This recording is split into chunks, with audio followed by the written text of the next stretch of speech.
Hello, and welcome to Fantasy Writing for Barbarians. I'm John Negroni. I'm a published fantasy author with over 10 years of experience as a professional writer and editor. On this podcast, my goal is to help you level up your game as a fantasy writer, whether you're working on your first novel, your second, third, fourth, fifth, sixth, whatever it is. And I know because, look, I've written a bunch of stuff, and I'm still always trying to reach out and find other folks in the fantasy writing community who are dealing with the same kinds of things I'm dealing with, the same kinds of problems. So that's the point of this show. I have to announce, because we do have a bunch of listener stuff that we need to get to later in the week. We're going to have some listener questions. We have some emails to get through. So if you have sent something in, we are going to get to it, I promise. But we have an episode today that our producer, Natalia Emmons, specifically really wanted me to do ASAP. I don't know why, because as usual, I haven't read the prompt yet. I don't know what this episode's about yet. You know more than me because you read the title and the thumbnail. But there you go.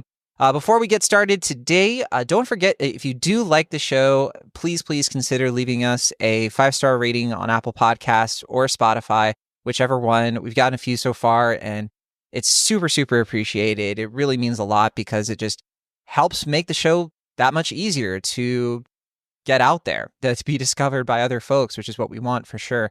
And in addition to that, if you have your own question, if you have something that you're curious about or you want me to react to, please consider sending us an email. You can do that by emailing us fantasywritingforbarbarians@gmail.com, or check out the Discord. Yeah, all that stuff's in the show notes. So without belaboring it any further, I'm going to open up this prompt now. All right, so this is in the Fantasy Writers subreddit on reddit.com. This is from username StudMuffinNick. What a username. And their headline here is, "On being too descriptive." Interesting. I think I have an idea of why Natalia wanted me to do this one, because we've been having some conversations lately about one of my manuscripts, which is a very descriptive heavy one. Okay, so StudMuffinNick, I'm just going to call them Nick. Nick said, random question, how descriptive is too descriptive? I ask because as I continue writing and rereading my chapters, I realized Robert Jordan's, and in parentheses they put my favorite author, Robert Jordan's influence comes out. I don't feel I'm as wordy, but I try to implement smells, sets, and body language / movements. Bob's boots crunched as he walked into the room. The air hummed from the air conditioning running full blast. His skin pickled, and bumps rose all over. He pulled his coat tighter and took another step further into the room. The smell of blood mixed with metal, he noticed, cringing his nose despite himself. That to me sounds fine, but with all those words, he's only taken a single step. Is that too much? So I think the first thing I would address right away is that when it comes to descriptive anything, it has to have a purpose, right? So it should not just be there to be there. And one of the things that Robert Jordan would get dinged on quite a bit is because he would describe things that didn't need to be described and that didn't seem to have a purpose beyond he just wanted to write what this thing looked like. And that can be an issue because when people are reading, they want to be immersed. And to be immersed, you have multiple tools for that. You want to make the person feel like they are in this place. And the reason you want them to feel like that is because you want them to care about what the character or characters are up to. And one way to help us care is to kind of be in their heads a little bit. And the issue that I'm seeing here is because a character is walking into a room, but even though you have described the room a bit, I don't really feel what the character's feeling while in this room. All I'm sort of getting is that, well, first of all, his boots are crunching as he walks into the room. Why are they crunching? There are a lot of reasons boots might be crunching on the ground. So it's not that descriptive. You're just sort of using a descriptive verb, but it only would make sense if are there leaves in this room. That makes the room a little bit more interesting. And then you can use that description to have Bob feeling unsettled because he's like, why are there leaves in here? This place is a mess. This is kind of freaking me out. And then you say the air hummed from the air conditioning running full blast. Well, first of all, you have air in the sentence twice. And it's a little bit superfluous. Who cares if the air conditioning is running full blast? I would care if it's so loud that I can't hear myself think, right?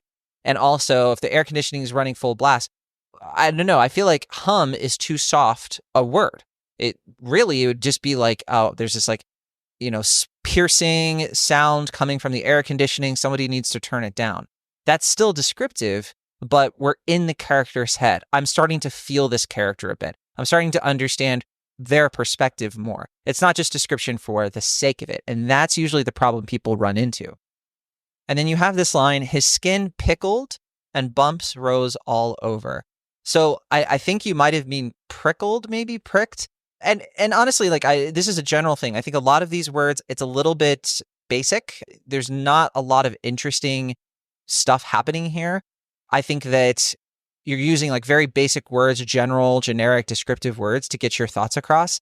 And you could amp this up a lot more. I think that like his skin is prickling, bumps are rising all over. Why? Is it because it's cold? Is it because he is scared? The fact that I don't know, even though you're describing things, that is the kind of thing that gets frustrating, because it's not that description is bad. It's that the description is not doing something. It's not doing what you are intending it to do, which is definitely a problem. And then he pulled his coat tighter and took another step further into the room. I think at this point, you don't need this sentence. I think you just kind of cut to what is the point of him being in this room. I think I mentioned this possibly in a previous podcast, like a pretty recent one, where you want to understand the point of the scene very, very early.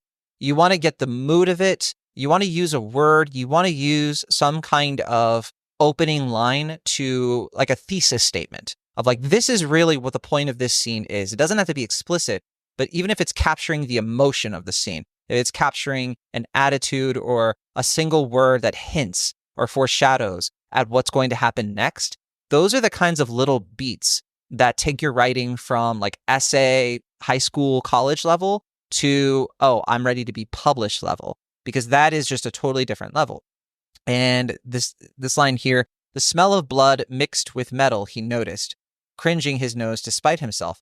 I think that line, it's like, well, if he's smelling blood, he should be freaking out. That should be the first thing that happens in this paragraph. That's what I mean. Like the scene, if this scene is something where he's smelling blood mixed with metal, first of all, that's a very overused cliche at this point of describing metallic blood in the air. So if you're going to do that, you kind of have to add something different. You need at least like a metaphor or some more descriptive words, like something coppery or just something to kind of like, pump this past something like AI or whatever. Like it's feeling a little bit too much like this is churned out. I'm not accusing this writer of using AI, but I'm just saying that, I have to do a lot of editing. And so I find people using AI a lot. And I notice like a lot of stuff like this coming through. But yeah, I'd say that, the using the word cringing his nose. I mean, he's smelling blood and he's cringing. Well, let's say that your point is that blood doesn't bother him. That doesn't really make sense within the context of this paragraph where his skin is pickling and bumps are rising all over. So yeah, I think I've made my point. I would go to like Robert Jordan. I think Robert Jordan dealt with a different kind of problem. I think that his thing was that he would like describe, it would take him like a page to describe something that he could have done in one or two paragraphs. It wasn't that he shouldn't have described the way that the alley was kind of this like jagged thing with all these buildings crooked and whatever. It's that he kept doing these like, he would do these like little similes over and over again that would just be like, we get it, Robert. You've made your point. But he was making good points of description. It's just that he was really repetitive with it. That's all. Now, I still love Robert Jordan because I think that he was just such a beautiful writer. I mean, he was able to do this so well that I always felt immersed, and I didn't mind because I always knew the book was going to be long, and I liked that I could picture the worlds that he was creating. But I think that there are other authors who do this very well as well. My influences, run the gamut, but there are a lot of authors who I just feel like they can make a place feel so real. I've mentioned Jonathan Renshaw many times on this show, and I'd say that if you haven't picked up Dawn of Wonder yet, truly just one of the great, literary fantasies in terms of the prose that he uses and wields. Long book, again, and sometimes he does description that doesn't necessarily have a point, but it's so beautiful, I can see why he didn't cut it out.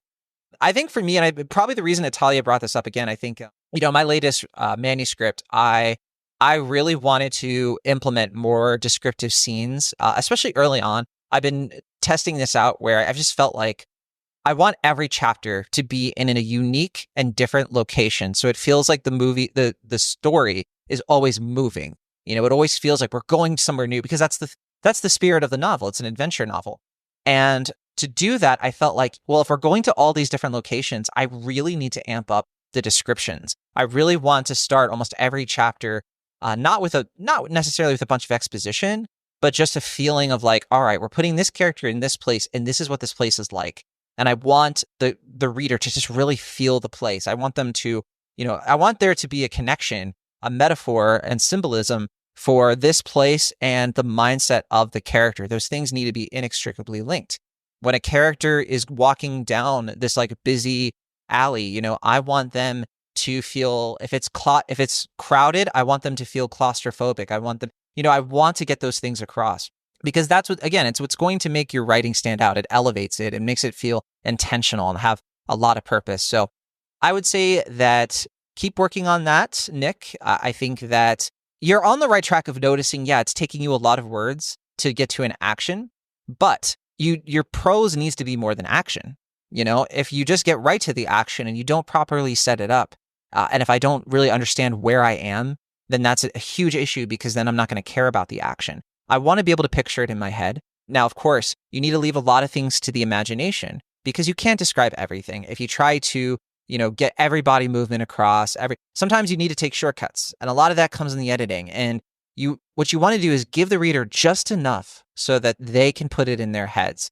Legendborn is really good at this. I think Legendborn is not overly descriptive on certain things, but because it relies so much on shorthand for like the locations, you can really understand where the main characters are at all times and what they're doing without having to slog through a bunch of text. It's funny too, because I was literally just watching a video about people lamenting the like book talkers who are like, I don't want any description. I just want action, action, action. And all these people who are, it's like this thing that's endemic of how a lot of these like book influencer folks aren't really reading. They're just kind of like skimming things and recommending books based off of vibes. And that is very distressing to me because I do not want to just, skim a book. I want to close read a book. Sometimes I'll skim something because I'm not sure if I want to keep going with it. But at the same time, I don't know. I want to be very purposeful and mindful with text. I think reading is a skill. It's a muscle. I think that if you are reading something and you're having trouble with it, don't feel like you're always going to have trouble with it all the time and it's never going to get easier. You just need to practice, find little different tips and tricks. And, there are so many things I think like the location of where you're reading really matters. I think the context for why you're reading something as well, the purpose behind it. Sometimes if I feel like I'm kind of reading something and it's not grabbing me, but I still want to keep going because I want to give it at least a chapter or two, I just try to switch up my mindset of like, all right, well, I'm not reading this to just be mindlessly entertained, or I'm not reading this to be emotionally hooked. I'm reading this maybe as a research purpose. I want to kind of see how they do their prose and, kind of absorb some of their writing techniques and read it that way, read it more in a scholarly way. And then what ends up usually happening is I just get immersed when I start doing that, because then I start to just be a bit more, I'm engaging with the work a little bit more than I was before. Right. And I think the problem is that we will read these other books and we're like, man, I was so immersed from page one. I just went through it. I was in this. I couldn't wait to read the next chapter. And then you're seeking that high, right? Of like the high of running a very good 5K or something, or a marathon if you want to go that far. And you try to like jump into something else without stretching. And then you're just like, you're gasping. You're like, you can't do it. And you're like, oh, it's not my fault though. It's the trail that I'm on. It's like, well, both things can be true. It can be that this is a tougher book. It's not as good, but also you need to kind of slow it down and you kind of need to pace yourself. So anyway, let's take a look then at some of these comments. Bone Crusher Love said, this is a good way to build immersion through too much. This is a good way to build immersion, though too much can overwhelm the reader.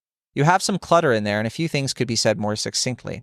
And then so they kind of give an example. I don't want to critique their thing, but I don't know. I think that it's not really about the clutter. I think that paragraph, it's not that it's too long. It's that it's not saying anything really. And it's not communicating enough. So I would disagree with the commenter here. So Oh, and actually, it looks like Nick put in a snippet from their actual story here in the comments. So I'm going to take a look at that because that'll be a little bit more helpful because we'll be engaging with something they really put more time into.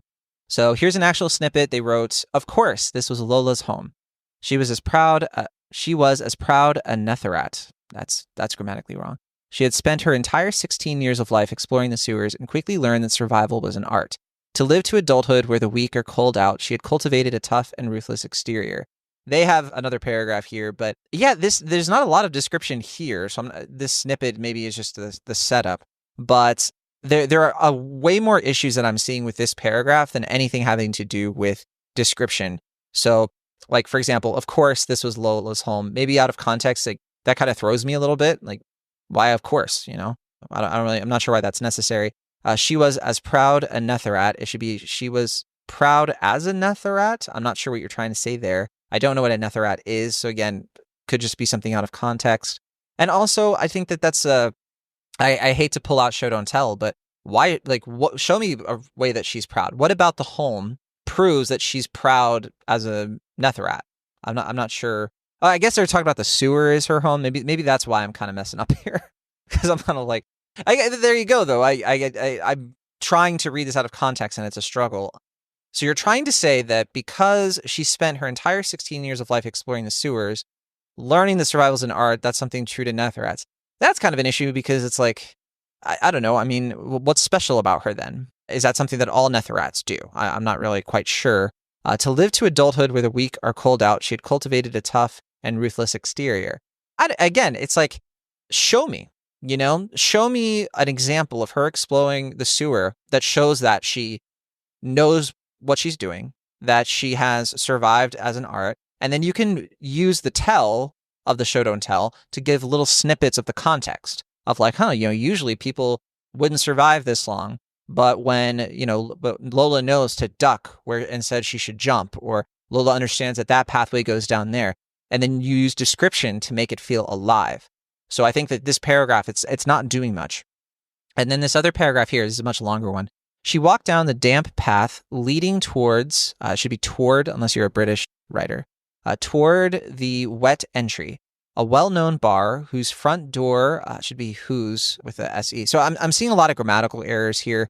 I've seen enough grammatical stuff at this point that I wouldn't just, I don't know what this person is seeking necessarily in terms of feedback, I guess, but they need to do more grammatical edits before they're sharing this out with other folks. The name comes from the constant sludge dripping down its front exterior, another grammatical error. The foul smell did not deter Lola as her boots left footprints in the muck heading toward the entryway, one of many trails. Her hair was up in fiery spikes to prevent any hassle. With a dark backpack she carried full of square plastic cards. She had to consciously suppress her urge to skip as she thought about the large apartment she was going to be able to purchase after this deal. These chips were a one-way ticket to Mid-City with not a single look back at the cesspool she had sprouted from. Yeah, I've got to say, this is just kind of, there's not much here for me to grab onto. I feel like you are just telling me. I don't really feel this character. I don't really feel like I understand her emotion. I don't understand kind of like what's at stake in any way. I don't really get anything. I'm just I feel like I'm reading a synopsis of something or a summary of something, like a consolidated version.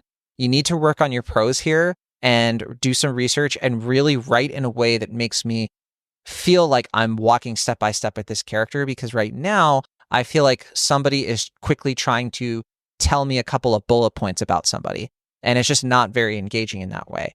So I see a comment here from Emmeline DeVere who said, "This and the original example you gave seem fine. Hard disagree. Do not listen to this person. Sometimes we get in our heads about things and mentally tie ourselves in knots. The original question you asked doesn't have a right or wrong answer." Yes, it does. This commenter, I'm not even going to keep going. This commenter doesn't know what they're talking about.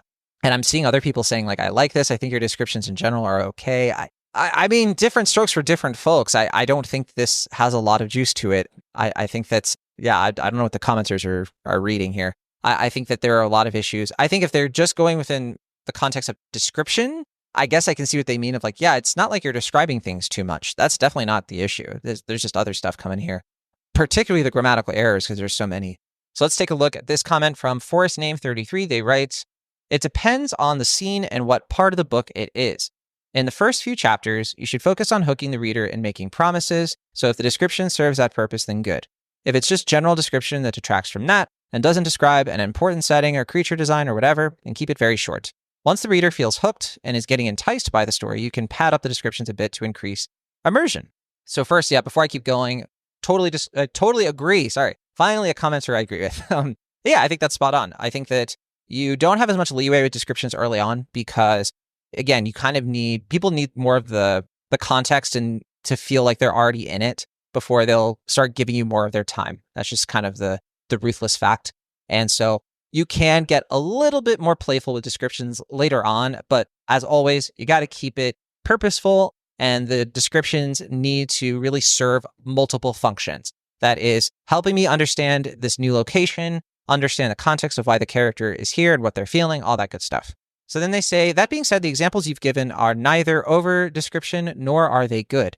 If an art AC is on full blast, how is it humming? Yeah, so it's almost like this person and I are sharing a brain. So I don't even know if I need to keep going. I'm kind of like skimming through, and they're saying like literally the exact same things. So yeah, hopefully they will take this to heart, the Nick and all of them. But yeah, this is a tricky one because I think that description, sometimes it can be a little bit cart before the horse. That is, I think sometimes we can be focusing on the dressing up of the prose before the bones are right. So what I mean is sometimes we're so focused on the appliances you're putting in the home, the new home that you're moving into, you don't even realize that a bunch of it's like off of a really bad foundation, or like a bunch of the walls have been blasted out. It's like, okay, great, you have an air fryer on the counter, but we kind of need to fix the bones of this story before we can go any further. So, all right, I'm going to turn it over to producer Bridget, see if they have any extra insights, and also if I said anything wrong here that needs to be fact checked. So don't go away, going to be right back. And we're back. All right, let's see what producer Bridget has to say about that prompt and what we have so far. Here we go. So Bridget did ask me which manuscript I was talking about with Natalia. I won't tell all of you because it's a secret manuscript, and I love my secrets. But I did, of course, message Bridget already on that. Bridget wrote, Robert Jordan describing the way things look has got to still be better than Victor Hugo going on for pages about French sewer systems. Oh, goodness, good point. I would like to argue that the cliche of metallic blood is for sure overused, but the idea of blood mixed with metal is way more interesting. Yeah, as long as it's specific, it's one of those things where people will catch on to it, but if you just use metallic blood, it's so simplistic and bland that it doesn't really paint a picture for me anymore. Like maybe 30 years ago, somebody would be like, ooh, metallic blood. But, these days, you have to put a little bit more flair on it, a little bit more pizzazz, put people into that scene, be a little bit more fun, and add some artistic flair to your sentences and your word choice. Bridget wrote, I'm picturing like blood and quicksilver, some molten metal that for some reason also has blood thrown in there. Oh, wow. Bridget's really going for it. Maybe it's mercury, which is liquid at room temperature, as is blood, so the two can mix together easily without too much of state change from one or the other. Yeah, that's starting to get into like a blood magic system at some point. I think Bridget is in the middle of cooking. I don't want to interrupt. Or maybe there's some weird fantasy nonsense that happens where there's some magic metal that can interact with blood in this way. I could be reading into it too much, though.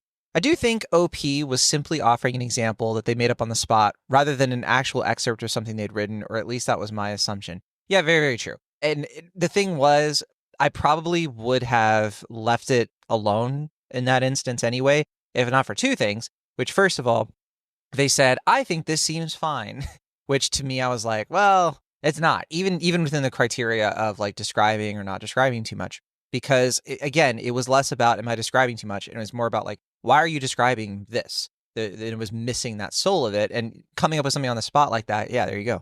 But then also, I think that going off of that example was pretty helpful too, to just kind of take it at face value. But yes, Bridget notes here, actual content in the comments, let's go. So yeah, we did get to actually look at the snippet. Bridget wrote, God, my brain is just going, Lola, she was a showgirl, over and over again. That's clearly a reference to something, and I'm forgetting what. I think I know what Bridget is talking about, but I don't want to sound stupid. I had high hopes for that excerpt. Not high ones based on what we saw already, but surely hopes. I think based on OP's question of whether or not they're being too descriptive, I get why the commenters are saying that it's okay because they're not being too descriptive. It's a normal amount of description despite the quality of it. Like, are the descriptions good? Not really. They're lacking substance and meaning, but is there too much of it? No. I agree, but I was reacting specifically because the comments weren't just saying that it was okay in terms of descriptions. It was the comments were also saying, like, I like this. This is good. You did a good job. Like, they were praising the writing, to which I was like having a visceral reaction because I'm a very big snob, apparently. But I genuinely was like, no, this writing has a lot of issues. I did keep reading some of the comments after the recording because I was kind of curious. And there were more comments in there. Some folks bringing up the grammar issues too, which I appreciated, that it wasn't just me. And a few folks giving some good constructive feedback as well. So hopefully that was helpful for the original poster there. I guess a final note on descriptions. I think that descriptions are one of the tougher things to really master. It's really easy to start doing them, but the reason it's tough to master them is because a lot of the time when you share your work with other people, people tend to not give very good feedback on descriptions unless they are like a really good editor and there's somebody who is really engaging with your work to really try to help you. And it takes work. It's something that you kind of have to pay people to do for them to do it very effectively, to point things out like logical inconsistencies, fluff, things that you should take out.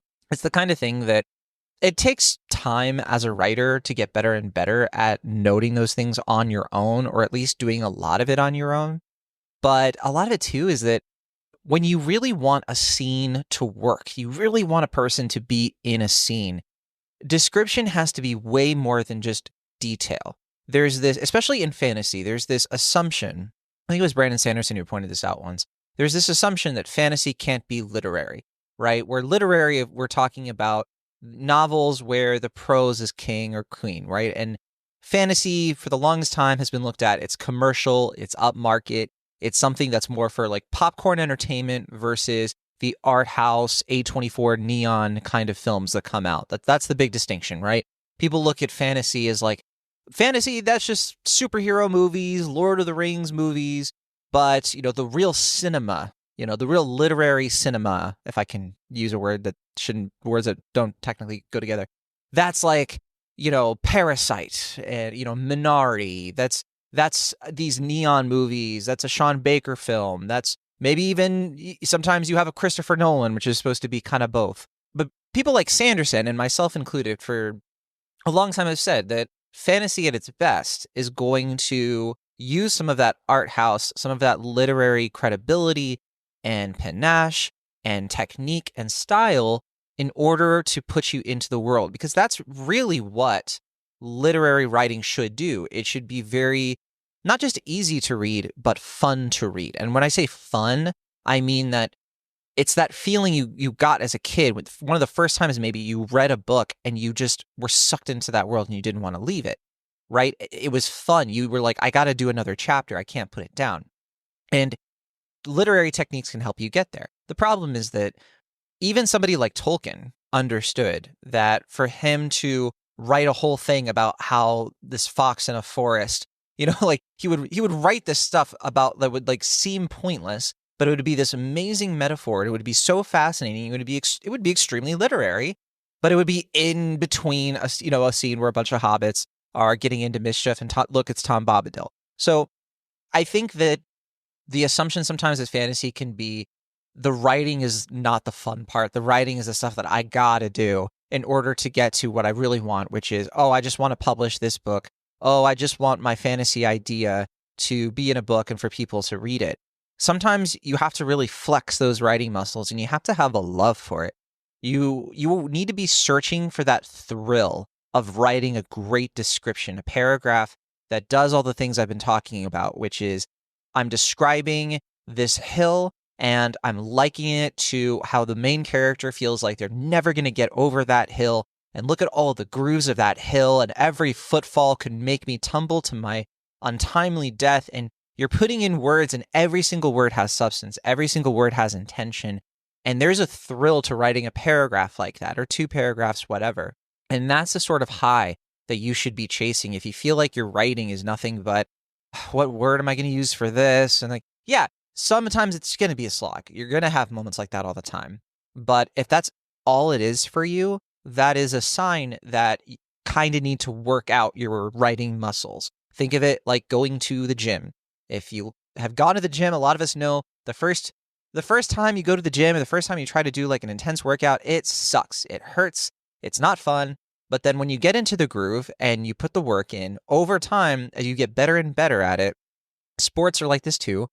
As you get better and better at it, you get more competitive. You get more you have an understanding of it. You're able to just sort of break rules where it makes sense. You're able to put your stamp on it, do things that are creative. And that's that dopamine hit that kind of transforms you and kind of pushes you to another level. And description can be a great albatross for that sort of thing. Description can just be one of many tools for you to like flex, do the, lift weights, the weights of description. I'm terrible at this metaphor, but I'm going with it anyway.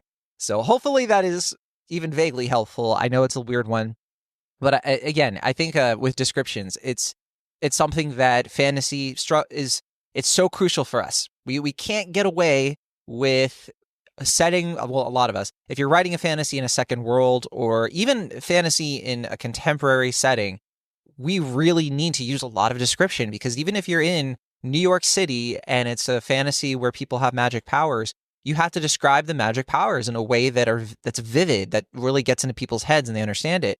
And it takes description to do that. And also, no matter what, you're always going to have description in a story, even if it's in the bedroom. And you're just like, where does this person sleep? And if that's important to the novel or whatever. And choosing, well, when do I describe things? When don't I? Well, maybe you don't describe the bedroom, but maybe you do because you want to get some characterization across. And you note that there's a couple of posters, music posters from concerts that they went to as a kid. And you want to get that across that, oh yeah, they love me, this band, this music. Maybe put in little seeds of something that might come in later in the novel and set things up. And that's writing. Writing is crafting. It's scene stitching. It's putting things together in a way that when you read it, you just don't, the reader doesn't feel either confused or they don't feel like they're wasting their time. That every word has a purpose, that it's doing something to make you feel something. And it's up to you, the writer, to decide, well, what do I want them to feel? And what do I want them to really get out of this situation? And you can do that. It sounds daunting. If you're like, how do I do that for a whole book? Well, start with the scenes and then dial it down even further within the scenes. Start with the setting. What is the setting really doing? And how does it work? And what is it ultimately accomplishing for your story? And if it's not accomplishing anything, reevaluate, revise, and keep going. So, okay, hopefully that was helpful. That was a bit of a mouthful for sure. I definitely can be a bit too verbose with my descriptions, as you all probably already know. But all right, thanks so much for listening to Fantasy Writing for Barbarians. Don't forget to send your own advice prompts into the show. fantasywritingforbarbarians@gmail.com is how you do that, or check out the Discord. All that stuff is in the show notes. We'll be back soon, of course, to talk more fantasy writing. But in the meantime, be sure to keep on writing if that's what you feel like doing.